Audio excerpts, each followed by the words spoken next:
안녕하세요. 저는 결혼 생활 10년 차에 결혼 생활을 정리하게 된 40대 여자예요. 겨우 얼마 전에야 결혼 생활 마무리를 끝내고 한숨 돌리고 있는 중이죠. 돌아보면 저 역시 남들처럼 평범한 가정을 이루면서 평범하게 살고 싶다는 생각을 한 적이 있었어요. 그리고 당연히 저 역시 그렇게 잘 살 것이라는 확신을 가진 적도 있었고 말이죠. 하지만 세상 일은 살다 보니 그렇게 마음대로 되는 건 아니더라고요. 하지만 주변 사람들의 시선에 내 인생을 신경 쓸 필요는 없는 거더라고요. 다른 사람도 아니고 제 인생이잖아요. 오히려 주변의 시선을 신경 쓰면서 참고 견디던 것을 그냥 때려치우고 나니까 그야말로 그때부터 진짜 제 인생이 시작되는 기분이 들더라고요. 오늘은 이런 제 사연을 들려드리려고 해요. 저는 조금 가난한 집에서 태어났던 것 같아요. 아버지가 일찍 돌아가셔서 어머니 혼자 저희 남매를 키우셨기 때문에 뭐 그렇다고 이 방송에 나온 다른 분들처럼 찢어지게 가난하고 학교 공부를 포기해야 할 정도는 아니었지만요. 다른 친구들에 비해 형편이 좋지 않았던 것은 사실이었어요. 아무래도 엄마인 여자 혼자 어린 남매를 키우셔야 했으니 당연히 넉넉하지 않았겠죠. 아버지가 어떻게 돌아가셨는지는 잘 몰라요. 어머니도 거기에 대해서 특별히 이야기하시지 않으셨고요. 다만 아버지가 돌아가시자마자 남겨진 처자식을 위한 배려는 전혀 없었다는 것만은 분명해요. 아버지 가족들이 한 푼이라도 더 가져가려고 눈에 불을 켜고 살던 집에서도 거의 내쫓다시피 했다고 어머니가 두고두고 이를 갈고 분통 터져 하셨거든요. 어머니가 그랬던 이유는 저희가 이사를 정말 자주 다녀야 했기 때문이었어요. 이사를 자주 하는 일이 어린 시절에 저를 가장 힘들게 만들었던 것이기도 했죠. 안 그래도 좁은 집에 세 식구가 같이 살았는데 정말 딱 2년 만에 이사를 다녀야만 했어요. 아니, 2년보다 더 짧게 이사를 다녀야 하는 경우도 많았죠. 어떤 집은 벌레가 너무 많이 나와서 견디지 못하고 이사를 가야 했고, 또 어떤 집은 비가 조금만 와도 천장에서 물이 줄줄 흘러내려서 또 급히 이사를 가야 했던 적도 있었죠. 여름에 홍수가 나서 집이 전부 잠긴 적도 있어요. 살림살이며 옷은 물론이고 모든 세간이 물에 잠겨서 짐도 버리고 제가 좋아하던 책도 다 젖어서 버려야 할 때는 얼마나 울었는지 몰라요. 거기에 집안 벽에 피는 곰팡이도 너무 싫었어요. 어머니가 저희 두 남매를 데리고 적은 전세금으로 얻을 수 있는 집이라고는 대부분 반지하 새방이었거든요. 반지하에 살다 보니까 늘 곰팡이가 피어서 집에만 들어가면 나는 꿉꿉한 곰팡이 냄새에 진절머리가 날 정도였죠. 집에서는 아무것도 하기가 싫었을 정도였으니까요. 야, 너 빨래 안 하냐? 교복 안 빨아? 응? 아, 왜? 나 셔츠 매일 갈아입는데. 근데 왜 늘 쾌쾌한 냄새가 나냐? 아, 너만 옆에 오면 냄새 난다고 싫다는 애들도 많아. 나도 솔직히 네가 온 거 냄새로 바로 알 정도라니까. 아, 그래? 미안해. 아무래도 습도도 높은 곳에 있다 보니까 매일매일 입는 교복 치마나 자켓을 그런 냄새가 배일 수도 있잖아요. 그래서 걸레 냄새가 난다고 저를 싫어하는 애도 있을 정도였어요. 그런 걸로 왕따 아닌 왕따를 당한 적도 있었고요. 그래서 저는 아직도 냄새에 아주 민감한 편이에요. 지금까지 집에서 나는 냄새에도 정말 신경을 많이 쓰고요. 아직도 늘 몸에는 향수를 뿌리고 다니고 있으니까요. 열악한 주거 환경 때문에 겪어야 하는 것 때문에 이런저런 상처를 많이 받기도 했지만 가장 최악이었던 것은 전학을 가야 했다는 것이었어요. 물론 원래 살던 집 근처에서 새로 이사 갈 집을 구하면 전학을 안 갈 수도 있었지만 어디 그러기가 쉽겠어요? 이사를 가는 이유가 전세 시세가 올라서인데 전세 시세가 저희가 살던 집만 오를 리는 없잖아요. 결국 저희는 그럴 때마다 점점 변두리로 점점 다른 동네로 밀려가야만 했어요. 그리고 저는 전학을 가야만 했고요.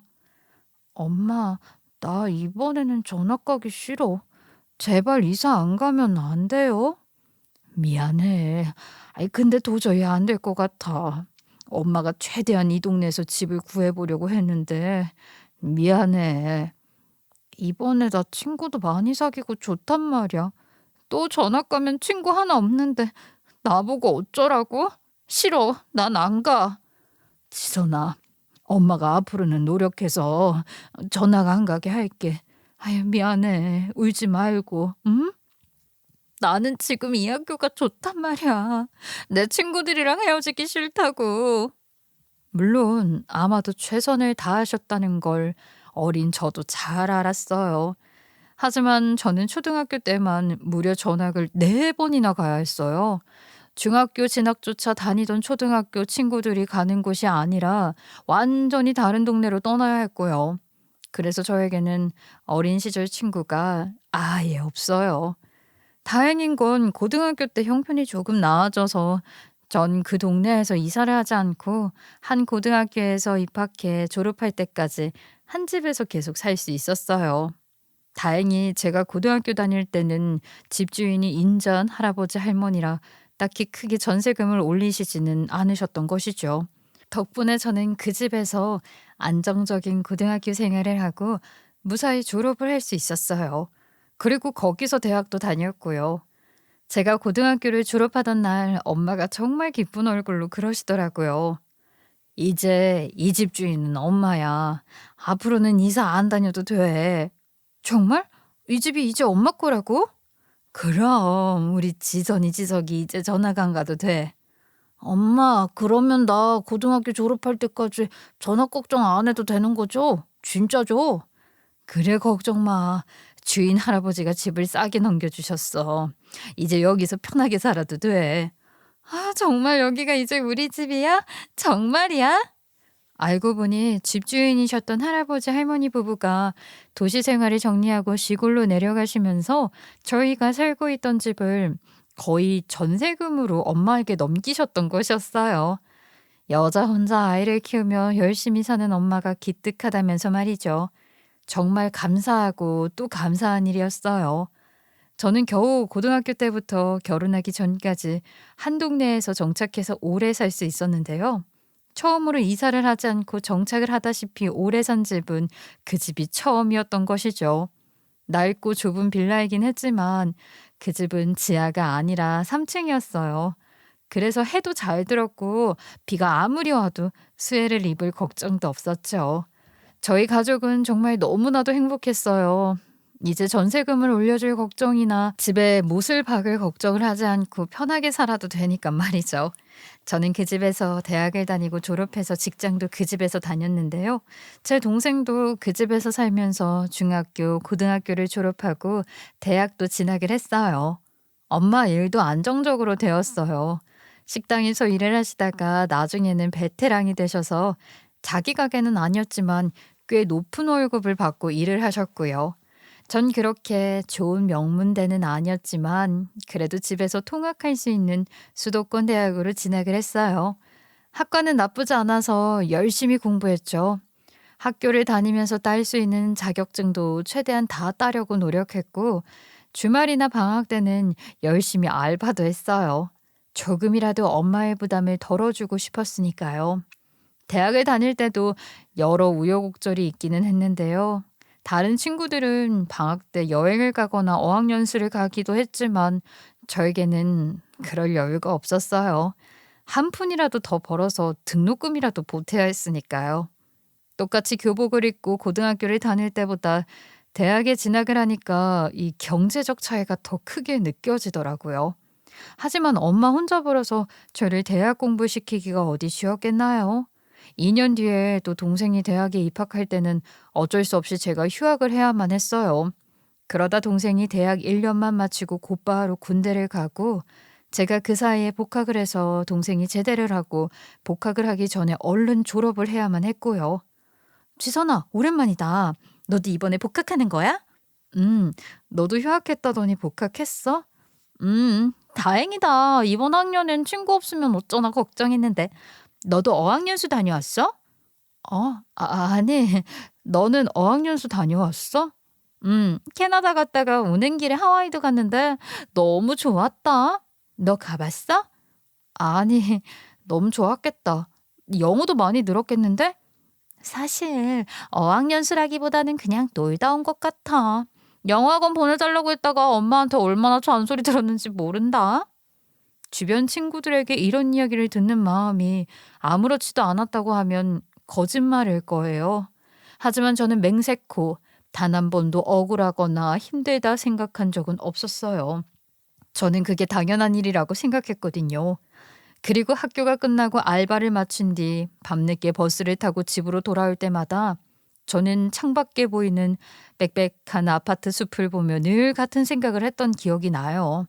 언젠가 저 수많은 아파트들 중에 한 집에 나도 꼭 들어가서 살겠다고 말이죠. 나중에 제가 성공해서 나중에는 우리 가족을 아파트에 살게 하겠다고 결심하고 또 결심을 했어요. 아파트는 반드시 제 힘으로 사서 고생한 엄마를 모셔야겠다고 말이죠. 그렇게 제가 졸업을 하고 다행히 취직도 그런 대로 바로 잘 되었어요. 그 당시에는 지금처럼 취업이 힘든 시기는 아니어서 운이 좋았다고나 할까요? 연봉도 괜찮았고 일도 제가 좋아하는 것이라 전 정말 열심히 일을 하고 또 알뜰하게 돈도 모았죠. 제가 취직을 했을 때 동생도 제대를 하고 대학에 복학해서 무사히 졸업을 하고 취업을 했어요. 그렇게 우리는 겨우 그 힘든 시기를 무사히 잘 빠져나왔어요. 제가 돈을 벌기 시작하고부터는 저는 동생 어학연수도 보내줄 수 있었고요. 휴가에는 엄마와 함께 어디 가까운 동남아로 여행을 다녀올 수도 있었어요. 그렇게 열심히 일을 하고 한참 돈을 모으고 있을 때 전 소개팅으로 남자 하나를 만나게 되었는데 직장 동료의 소개였죠. 지선 씨 소개팅 할래요? 소개팅요? 갑자기요? 지선 씨 그 남자친구 없잖아. 아니 내가 회사 들어오고 나서 연애하는 걸 본 적이 없어. 직장도 좋고 얼굴도 예쁜데 왜 이러고 있어? 그 소개팅 한번 하자. 누군데요? 아이 내 친구 아는 사람이래. 거쳐거쳐 나한테 왔는데 저 사람이 인성도 좋고 직장도 좋아. 한번 만나봐. 응? 그렇게 저는 동료의 권유로 나간 소개팅에서 남편을 만나게 되었답니다. 그간 대학 다니면서 짧게 짧게 연애를 한 적은 있었지만 인연이 길게 가지는 않았어요. 그러다 직장인이 되고 나서 만나는 남자다 보니까 좀 다른 기분이 들긴 하더라고요. 그동안은 집안 형편도 그렇고 사는데 워낙 여유가 없어서 연애에도 큰 생각이 없었는데 그때가 딱 안정적인 때였거든요. 동생도 졸업해서 취업을 했고 저도 이제 나이가 서른이 가까워졌으니 결혼 생각이 들기는 했어요. 전 늘 저와 안정적인 생활을 할 수 있는 성실하고 자상한 사람을 바랐는데 소개팅에서 만난 사람이 딱 그러더라고요. "안녕하세요. 윤지선입니다." "아 네. 반갑습니다. 박수찬이에요." "와 듣던 대로 미인이시네요." "감사합니다." 저도 말씀 많이 들었어요. 그 사람은 훤칠하고 선한 인상에 직장도 좋았고 자상하더라고요. 이야기를 해 보니까 말도 잘 통하고 저를 위해 주는 센스나 매너도 정말 좋았어요. 저는 그 사람이 마음에 들었고 그 사람도 첫 만남부터 저에게 큰 호감을 표시했죠. 그렇게 저희는 만나자마자 서로에게 빠져들어서 곧 사귀게 되었어요. 남자친구는 공기업에 다니고 있어서 직장도 탄탄했는데 단점이 있다면 지방 출장이 좀 많아서 자주 볼 수 없는 거랄까요? 하지만 그게 뭐가 문제겠어요. 저는 그렇게 평범하고 자상한 사람 만나서 잘 살고 싶었어요. 매일 이사를 다니고 곰팡이가 퍼렇게 올라오는 벽지가 있는지 말고요. 뽀송뽀송하게 마른 하얀 벽지가 발린 예쁜 집에서 잘 살고 싶었거든요. 남들에게는 평범한 일상일지도 모르겠지만 저에게는 그것이 가장 이루고 싶은 저의 가장 큰 소원이었거든요. 그리고 저는 이 남자라면 저의 그 꿈이 이루어질지도 모른다고 생각이 들더라고요. 그래서 더 그 사람에게 빠져들었던 것 같아요. 그렇게 연애를 하는데 갑자기 남자친구가 결혼 이야기를 꺼내는 겁니다. 아유, 아직 우리 만난 지 1년도 안 되었어. 무슨 벌써 결혼이야? 그게 무슨 상관이야. 아, 난 빨리 결혼하고 싶다니까. 우리 연애 조금만 더 하자. 응? 나 오랜만에 하는 연애라 지금 좋아. 1년이라도 좀 채우자. 응? 1년이 무슨 의미야. 나 매일 파견 근무 나가고 출장 가면 한 달이고도 못 보는 날도 많잖아. 아, 나 불안해. 그러니까 얼른 결혼하자. 불안하기는 뭐가 불안해. 나 못 믿어? 자기를 못 믿는 게 아니라 다른 남자를 못 믿겠다는 거야. 그리고 나 출장 많은 거 알잖아. 빨리 결혼해서 안정감 있게 살고 싶어서 그래. 사실 남자친구와의 결혼이 싫다기보다는 저는 돈을 좀 더 모아서 엄마에게 주고 결혼을 하고 싶은 마음이 컸어요. 제가 지금 당장 아파트를 사서 엄마를 살 수 있게 할 수는 없지만 그렇게라도 보태고 싶었거든요. 하지만 남자친구가 진짜 징하게도 조르더라고요. 자기는 파견 근무도 많고 뭐 출장도 많으니까 빨리 결혼을 해서 집에 와서 내가 기다리고 있는 사이가 되었으면 좋겠다. 뭐라나 말이죠. 사실 남자친구의 마음도 이해가 되기는 했어요. 하지만 만난 기간이 너무 짧아서 전 망설였죠. 그러면서 하루는 남자친구를 만나러 나갔는데 거기 뜻밖의 인물이 있더라고요. 바로 남자친구의 어머니셨어요. 안녕하세요. 제가 미리 얘기를 못 들어서 죄송해요. 죄송하긴 내가 갑자기 따라 나선 거예요. 놀랄까 봐 이야기하지 말라고 했고. 어서 앉아요. 네. 이럴 줄 알았으면 더 좋은 식당에 가는 건데 미리 문자라도 하지 그랬어, 자기야. 아유, 괜찮아요, 괜찮아. 어쩌면 너무 예쁘고 너무 참하다. 우리 아들이 결혼하자고 조르는데 망설이고 있다면서요? 그게 아직 저희가 만난 기간이 얼마 되지도 않아서요. 그게 신경이 쓰이기는 하겠지요. 아유, 그래도 나는 빨리 결혼했으면 좋겠다. 얼른 우리 가족이 되었으면 좋겠어요. 만나보니 우리 아들 마음이 이해가 되네. 남친 어머니는요, 저를 너무 좋아하셨어요. 제 직장도 좋아하셨고, 제가 참하고 이쁘다며 빨리 결혼하라고, 모든 찬성이라고, 결혼하면 절대로 간섭 안 할 것이라고 하시면서 빨리 결혼했으면 좋겠다고 하시더라고요. 그렇게 일이 진행이 되니 저도 얼결에 그 사람을 엄마에게 소개시켜주게 되었어요. 엄마 역시 남자친구를 좋아하셨는데요. 남자친구 인상이 정말 선하고 착실해 보여서 정말 어른들이 좋아할 스타일이긴 했거든요. 거기다 공기업 직원이겠다. 엄마가 싫어할 이유는 하나도 없었죠. 전 끝까지 주저했는데 어찌 보면 엄마가 등을 떠밀고 남친이 손을 잡고 끌어서 결혼식장에 들어갔다고 해도 과언이 아니에요. 엄마는 우리 걱정하지 말라고 했어요. 난 아파트 필요 없다. 너만 아파트 살면 된다 하셨고, 제가 결혼할 때 돈도 보태준다 하셨어요. 엄마는 그렇게 힘든 와중에도 저 시집 보낼 돈까지 모아놓고 계셨더라고요. 진짜 어찌나 눈물이 났는지 몰라요. 전 그렇게 결혼을 했어요. 남자친구도 사실 취업한 지 얼마 되지 않아서 모아놓은 돈이 많이는 없었어요. 그래서 저희는 신혼 전세자금 대출을 받아서 작은 아파트를 얻었죠. 사실 남들과 비교하면 약간은 초라한 출발이라고 할 수도 있을 거예요. 하지만 행복했어요. 앞으로 서로 의지하면서 잘 살면 되는 거 아니겠어요? 전 자상하고 성실한 남편과 함께 앞으로도 행복하게 잘 살 것이라 정말로 믿어 의심치 않았어요. 하지만 현실은 제 생각과 완전히 다르더라고요. 글쎄 결혼을 하자마자 남편 태도가 돌변을 했기 때문이에요. 아니 이상한 태도는 신혼여행 때부터였죠.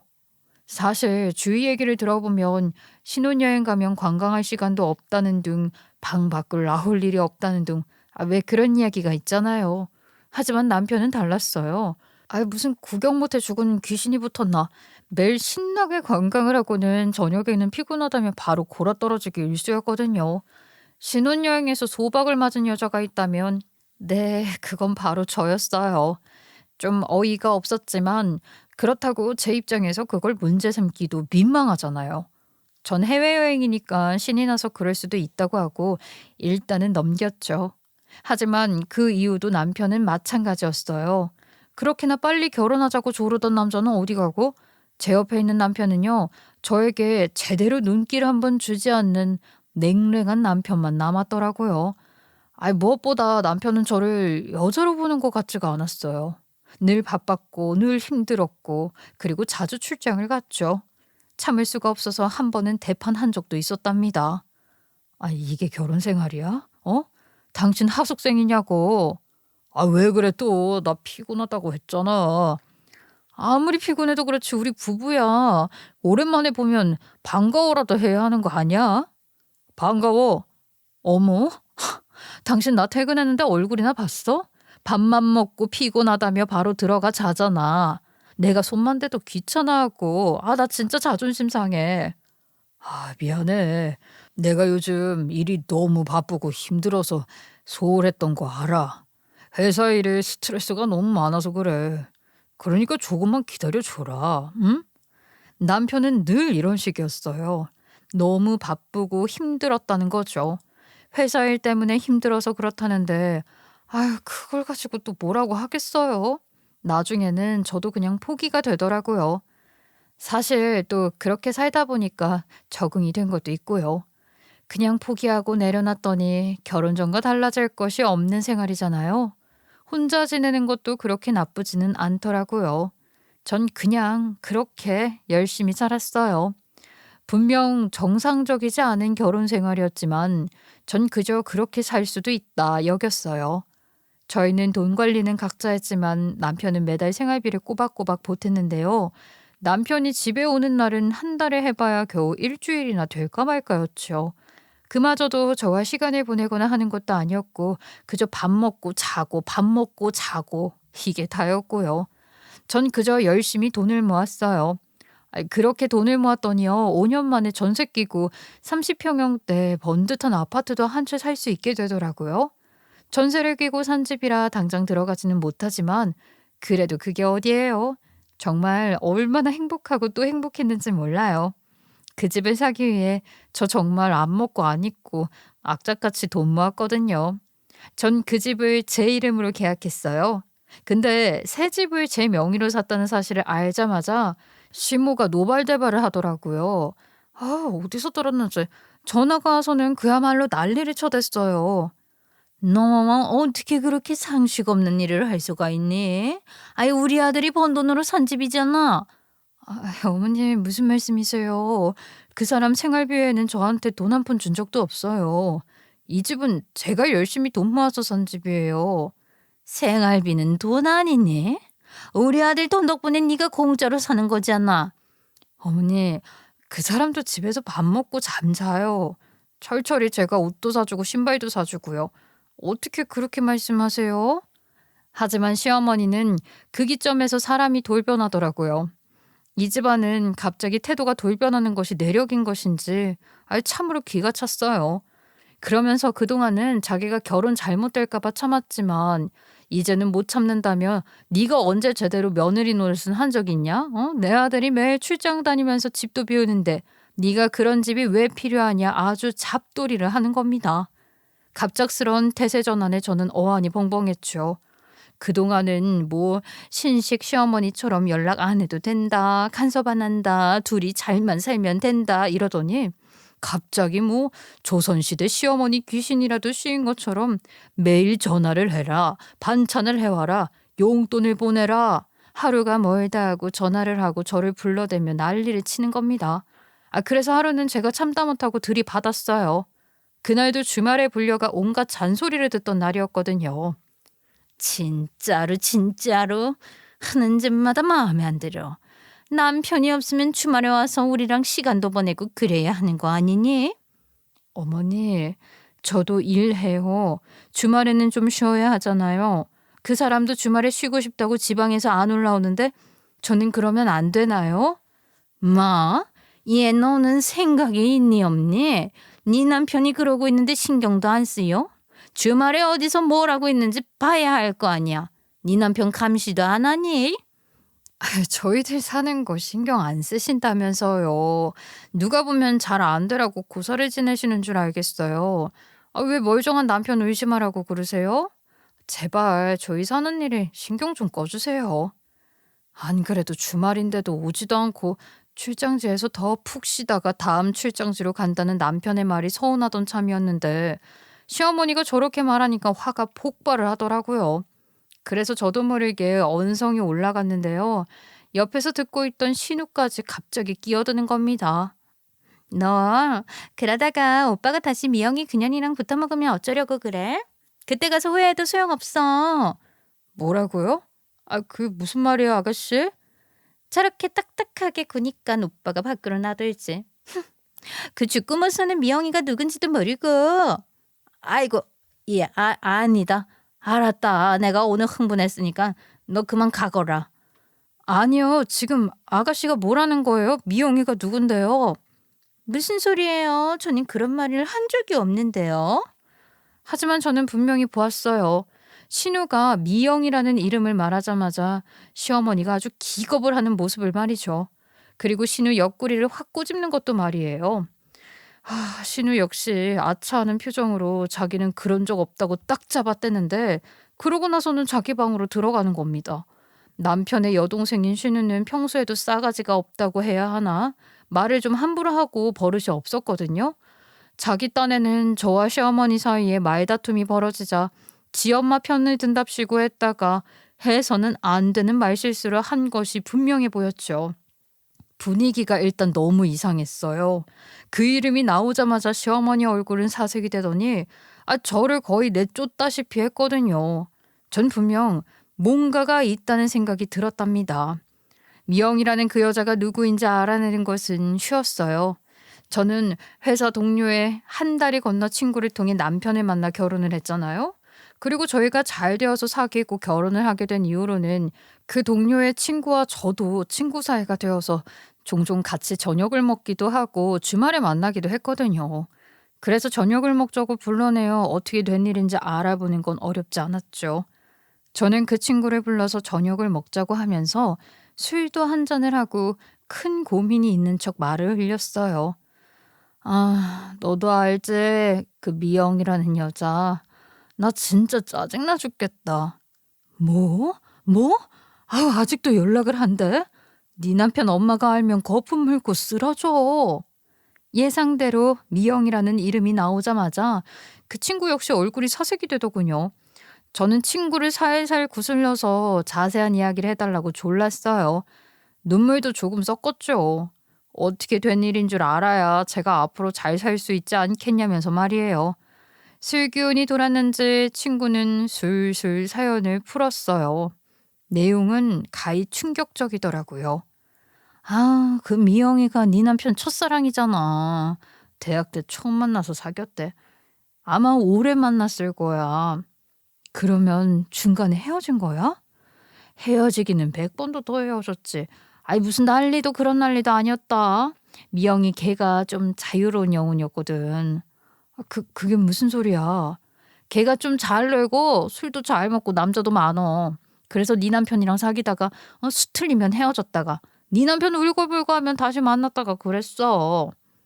어이가 없었어요. 그 미영인가 재수탱이는 남편의 잊을 수 없는 첫사랑이었다는 것이죠. 그런데 대범한 건지 정상은 아닌 건지 사귀면서 10번, 20번도 넘게 헤어졌다 만났다를 했대요. 글쎄.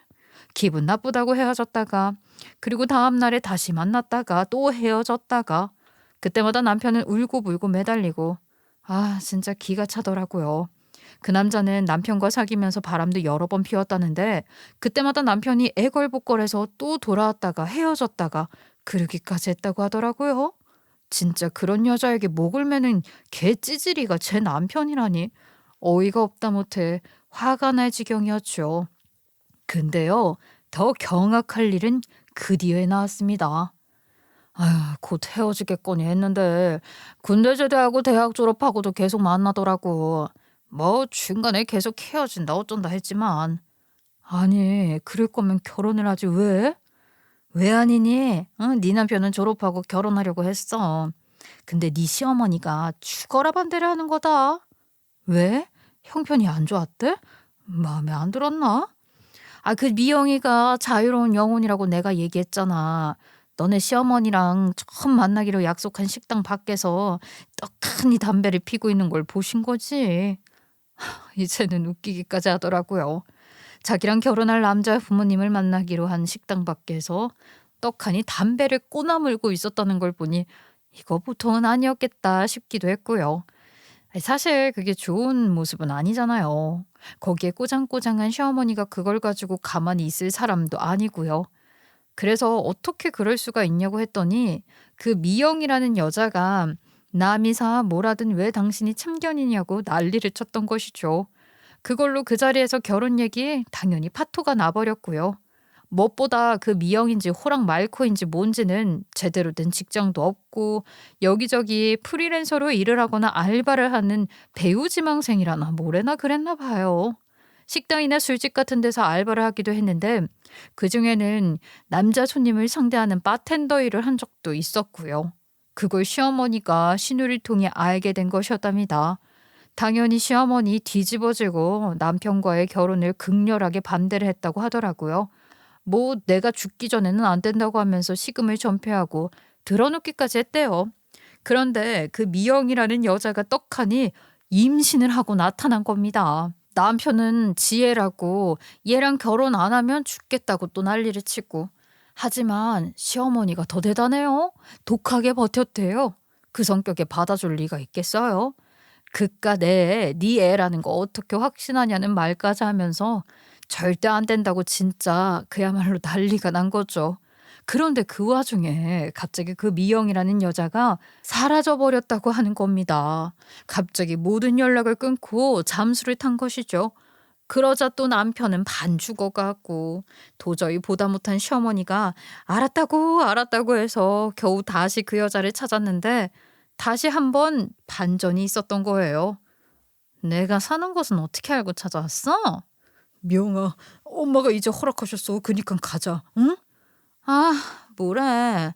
이미 다 끝난 얘기하고 있어. 아, 됐어. 너나 가. 이러지 마. 뱃속에 애기를 생각해야지.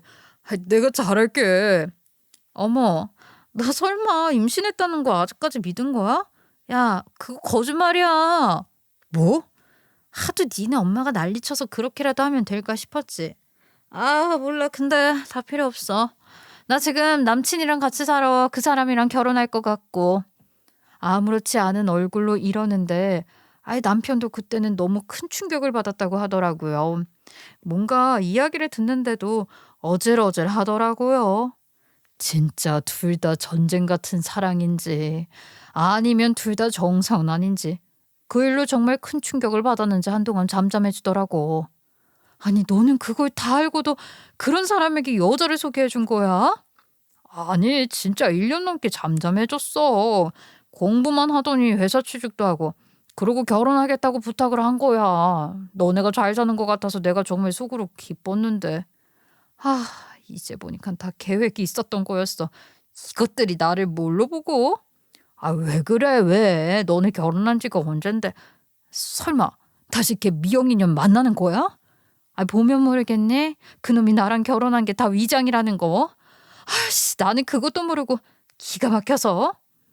저는 뭔가 있다고 직감을 했어요. 그간 남편이 나를 여자로 대하지도 않았던 것과 잦은 출장과 파견.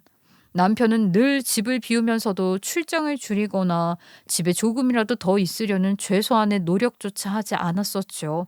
이건 분명 뭔가 있었어요.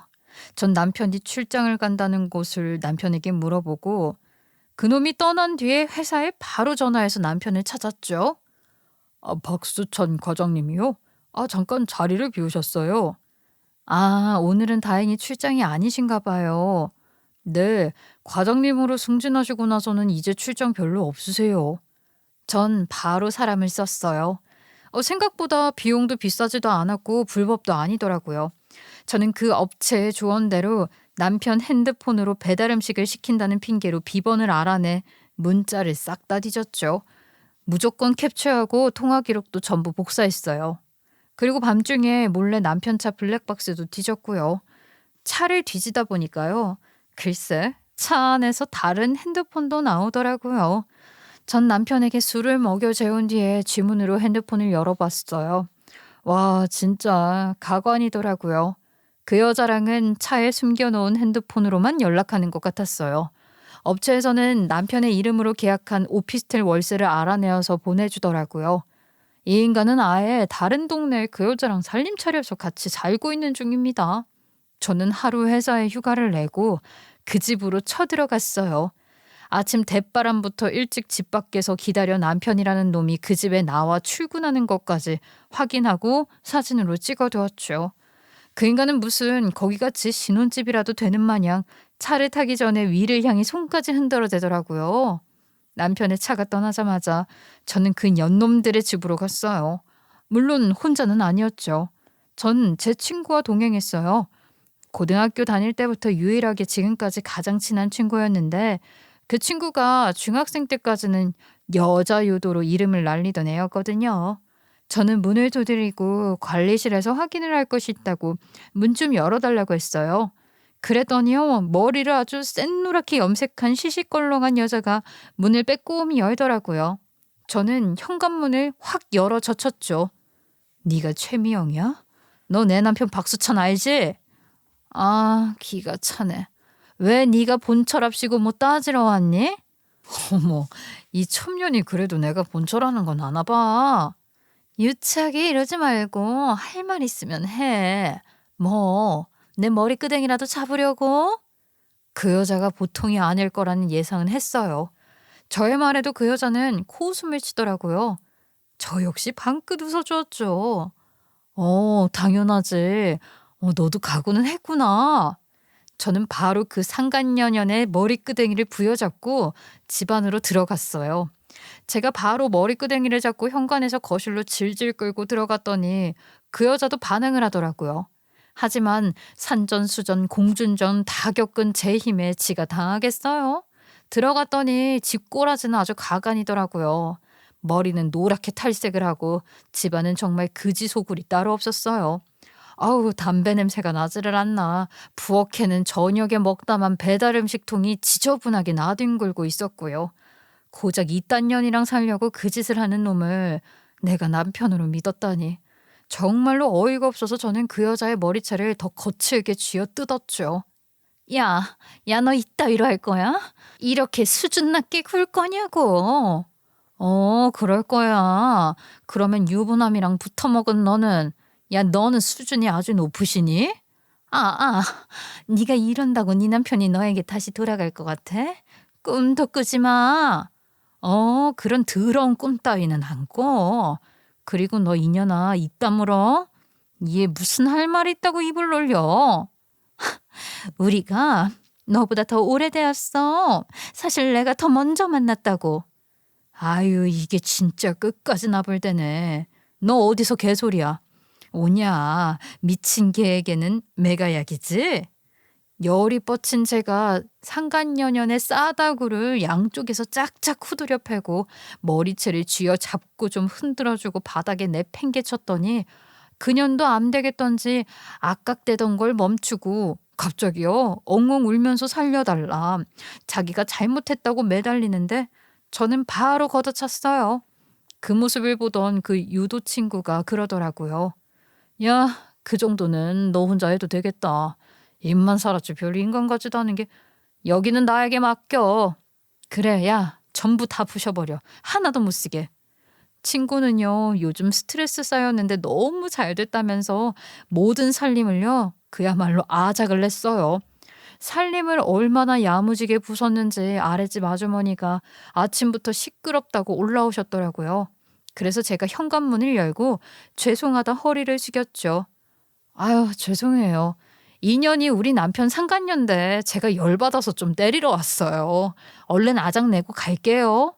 세상에 세상에, 여기 신혼부부 아니었단 말이에요. 어머, 제 남편 보셨구나. 네, 아니에요. 이것들 살림 차리고 사는 걸 제가 이제 알았거든요. 어이구, 재수없어. 네, 아무 말도 안 할 테니까 마음대로 하다가 하셔요. 제 이야기를 들은 그 아줌마도 집 바닥에 침을 탁 뱉고 돌아가시더군요. 저에게 흠씬 혼이 난 그 여자는 당장 헤어지겠다고 살려달라고 엎드려서 싹싹 빌었어요.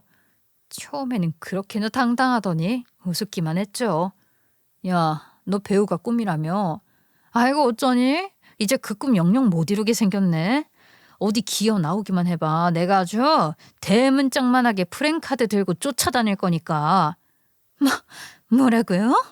아니, 아예 네 1호 팬을 해야겠다, 야. 네가 무슨 단역이라도 할 때마다 내가 매일 찾아가야겠어. 어떻게 커피차도 좀 보낼까? 상간녀라고? 아, 헤어질게요. 그래요. 당장 헤어지고 다시는 다시는 안 만날게요. 왜? 니들이 나보다 더 오래된 사이라며. 사랑한다며. 그렇게 계속 행복하게 사랑해. 아, 왜 헤어져? 그 대단한 운명적 사랑 영원히 유지하셔야지. 저는 상간녀의 모습을 사진으로 찍어서 남편에게 보냈어요. 당장 이리로 오라고 말이죠. 그동안은 한 달에 일주일도 얼굴 보기 힘들었던 남편은 얼굴이 허옇게 돼서 당장 달려왔더군요. 저는 그 인간의 뺨을 짝짝 갈겼어요. 야, 짐은 여기로 보낼 테니까 너 여기서 행복하게 잘 살고 집이랑 전부 다 내가 가지고 갈 테니까 알아서 해라. 여보. 이혼 서류 여기 있어. 위자료 내가 달라는 대로 다 내놔. 너 안 그러면 회사 잘리게 해줄 테니까. 여보, 내가 잘못했어. 아이, 그거 정리하려고 했어. 진짜야. 들어니까 네 손 놔. 개가 똥을 끊지. 뭐? 정리를 해? 말 같지도 않은 소리 하고 있네. 그렇게 저는 집으로 돌아왔어요. 아니, 뭐 미련이 남을 것도 아쉬울 것도 없었어요. 그냥 저도 평범하게 살고 싶었는데 그럴 수는 없나 하는 마음이 들 뿐이었죠. 같이 갔던 친구가 술 사주면서 그냥 다 잊으라고 해서 그러려고 했어요. 그냥 그렇게 이혼만 하고 끝내려고요. 하지만 역시 인생은 아무도 예상할 수 없는 거였죠. 아무것도 모르는 시어머니가 전화를 해서는 제 속을 뒤집더라고요.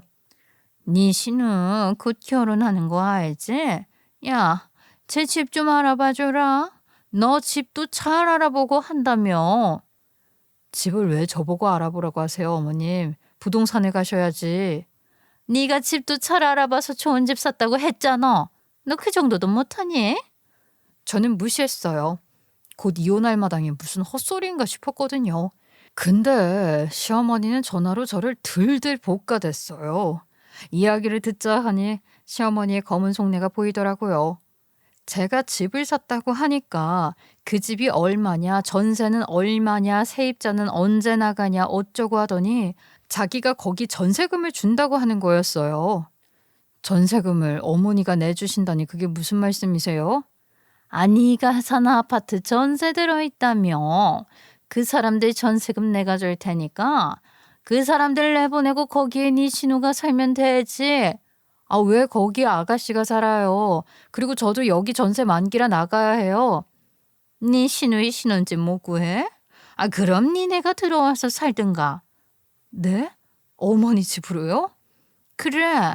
우리 아들 출장도 많아서 집에 잘 있지도 않은데 그런 집이 왜 필요해?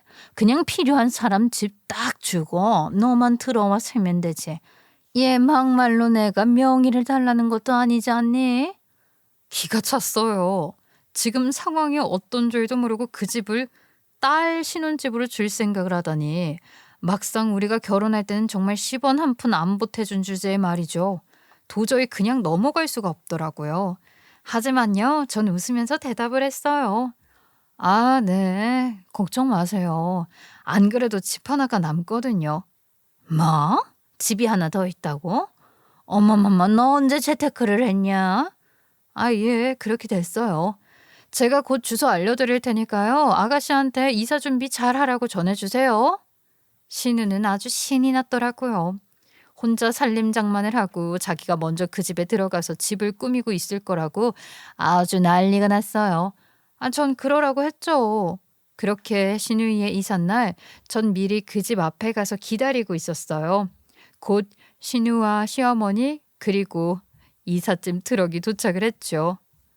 어머, 여기니? 아유, 여기 신혼부부가 딱 살기 좋은 곳이라고 하던데. 아니, 언제 또 이런 곳에 다 사줬어?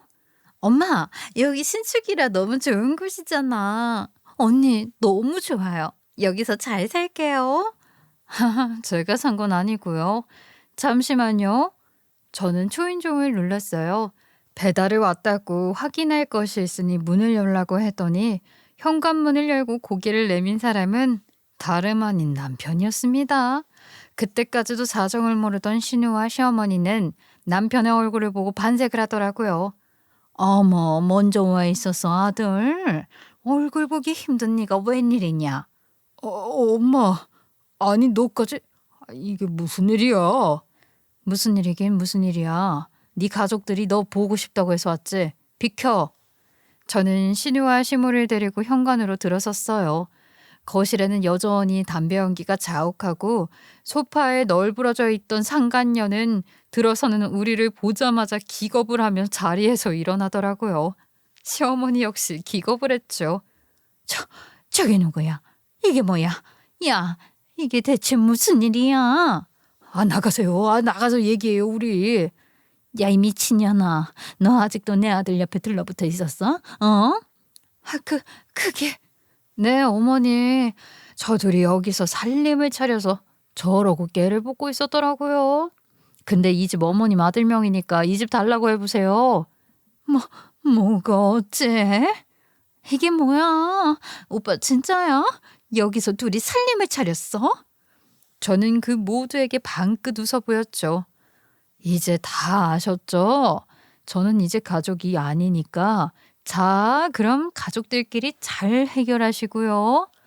야, 너 지금 이게 무슨 짓이야? 이렇게까지 할 필요는 없었잖아. 아이고 지랄하네. 그러는 너는 나한테 무슨 짓을 했는지 잊었니? 너 니네 엄마 눈 피해서 저 여자 편하게 만나려고 나랑 결혼한 거 내가 모를 줄 알았어?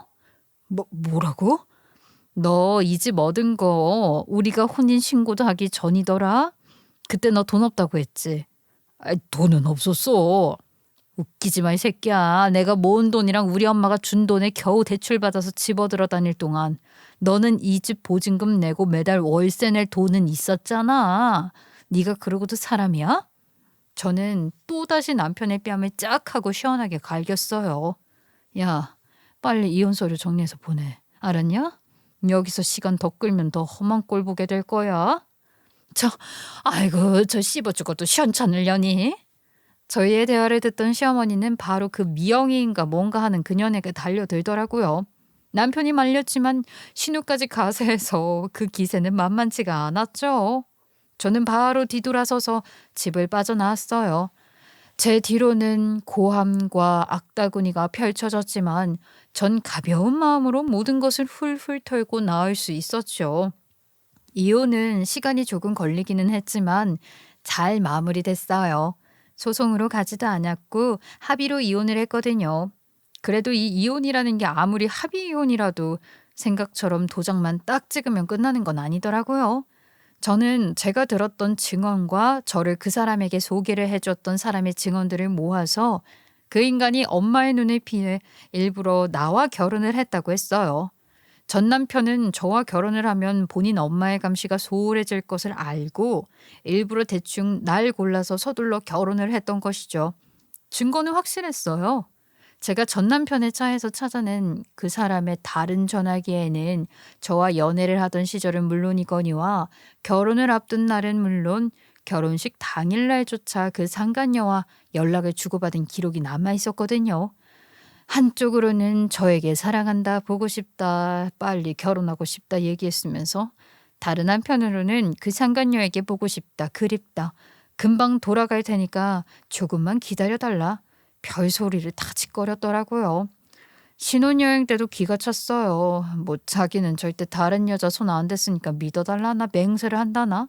신혼여행에서 본인이 손도 안 대니까 시무룩하긴 한데 말도 못하고 혼자 삐쳐있는 걸 보니까 웃긴다면서요. 둘이 낄낄대는 대화를 보는데 진짜 누군가에 대해 그토록 그렇게 강한 적대감을 느낀 적은 아마 태어나 처음이었을 거예요.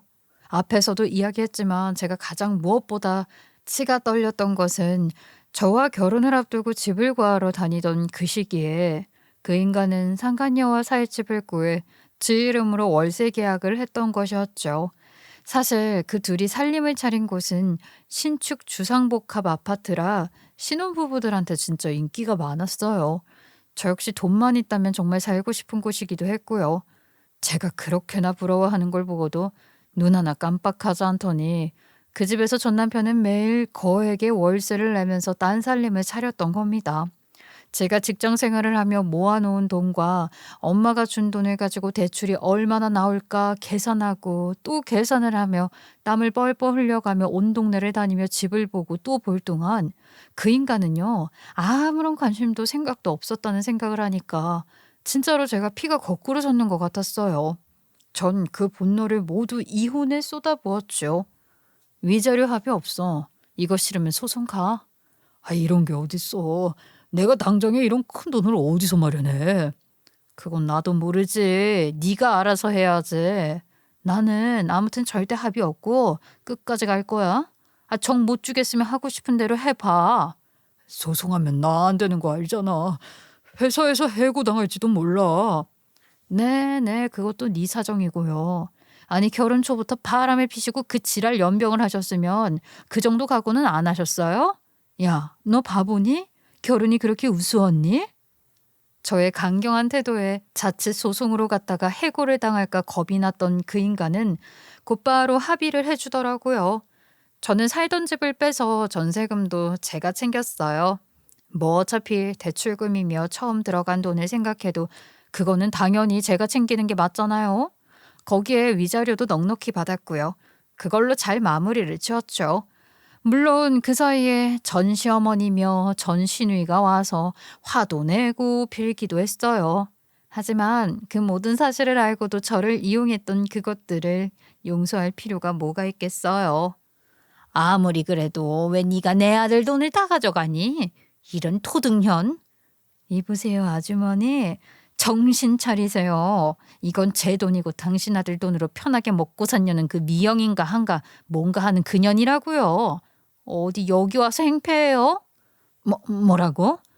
언니, 그래도 너무하잖아요. 오빠가 내 결혼 자금까지 전부 다 털어서 지금 저 파혼당하게 생겼다고요. 제 인생은 어쩔 거예요? 아, 그거야 저는 모르죠. 네 인생 니들이 알아서 하세요. 아, 진짜 왜 거지 같은 것들이 찾아와서 난리야, 짜증나게. 뭐, 그 거지? 그래요. 당신들이 나 결혼할 땐 뭐 한 푼이라도 보태준 거 있어? 아니, 왜 이제 와서 돈 얘기를 하고 난리야? 아우, 당장 꺼져. 경찰 부르기 전에. 물론 상간녀도 당연히 그냥 둘 수는 없었죠. 저는 이혼 절차를 밟으면서 그 여자에게 상간녀 위자료 소송을 걸었어요. 상간녀 부모와 뭐 또 그 주제에 소속이 되어 있다는 에이전시에도 등기를 날렸더니 바로 반응이 오더라고요. 상간녀 부모가 바로 와서 합의를 해주고 돈을 주었던 것이죠. 상간녀 부모도 범상치는 않은 사람들이었어요. 그 아버지라는 사람은 팔뚝에 이따시만한큼 큰 문신도 있었고요. 그 엄마라는 여자는 어디 시내에서 큰 술집을 운영한다며 그 와중에 저보고 놀러 오라는 말까지 하는데 아유, 그냥 알았다고 하고 말았어요. 제 상식으로는 도저히 이해도 안 됐고 상상도 못하는 범주에 사는 사람들이라 그냥 그러고 말았거든요. 상간녀에게 받은 위자료는 3천만 원이었어요. 제가 받았던 충격과 분노를 생각하면 당연히 턱없이 적은 돈이었지만 그래도 그게 어디예요. 변호사 말로는요, 그것도 정말 잘 받은 것이라고 하더라고요. 증거가 확실해서 운이 좋았던 것이라고요.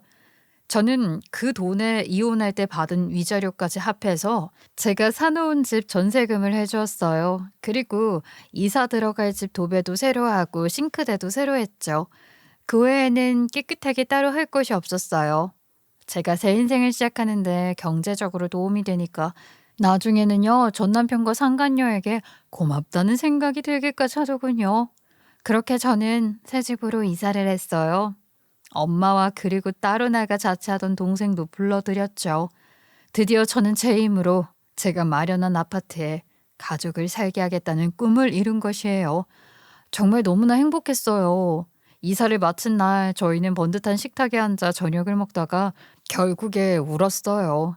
그리고 서로 수고했다고 고맙다고 하면서 다시 또 울었죠. 그날 동생도 저에게 목돈을 내밀더라고요. 아, 이게 무슨 돈이야. 사실은 나도 아파트 사서 엄마랑 살려고 그동안 모아두었던 거야. 이거 누나 다 가져. 야, 아니야. 이거 내가 불려줄 테니까 너도 앞으로 돈 열심히 모아. 너 결혼할 때 아파트 다시 사자, 응? 너무 고맙구나, 다들. 둘 다 정말 너무 고마워. 지선아, 엄마 너무 행복해. 엄마도 참. 아유, 그만해. 또 눈물 나려고 하잖아. 나중에 듣자 하니 운명적 사랑을 하던 그 둘은요, 진짜로 헤어졌다고 하더라고요. 위자료에 뭐해 전 남편은 대출까지 받아야 하는 상태라 지쳐 있는데 그 여자도 지 인생 망쳤다면서 하루가 멀다 하고 둘이 싸웠나 보더라고요. 거기에 둘이 살던 월세방도 도저히 월세 내기가 힘들어서 둘이 시댁으로 들어갔던 모양이에요. 거기서 그 여자가 일을 하는 것도 아니고 그렇다고 살림을 하는 것도 아니고 종일 집에서 노니까 뭐 전 시어머니랑 전 신우랑 셋이 난리가 났던 모양이에요. 결국 사니 못 사니 하다가 놀랍게도 내쫓겼다고 하더라고요. 그게 누군지 아세요? 집에서 내쫓긴 사람이 바로 그 상간녀였다고 해요. 그것도 전 남편이 직접 내쫓았대요.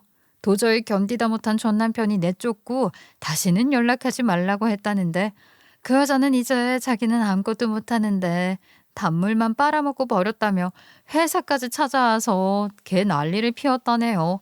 거기에 불륜이며 뭐 낙태며 흉한 단어들이 마구 날아다녔고요. 전 남편은 그렇게 결국 지방으로 자천이 되었다고 친구가 전해줬지만 뭐 제가 상관할 바가 아니죠. 저는요 요즘 매일매일 안락한 집에서 잠이 들고 또 그곳에서 깨어나 하루를 시작하는 행복한 삶을 보내고 있어요. 눈을 뜨면 엄마가 차려주시는 따뜻하고 맛있는 밥과 늘 저를 걱정하는 사람들의 보살핌 속에 예전보다 더 행복하고 또 더 밝게 잘 지내고 있고요. 그리고 여기서 앞으로도 더욱 큰 행복을 만들어갈 생각이에요. 저의 앞날에 많은 용기와 격려를 주시고요. 제 긴 이야기 들어주셔서 감사합니다. 여러분도 늘 행복하세요.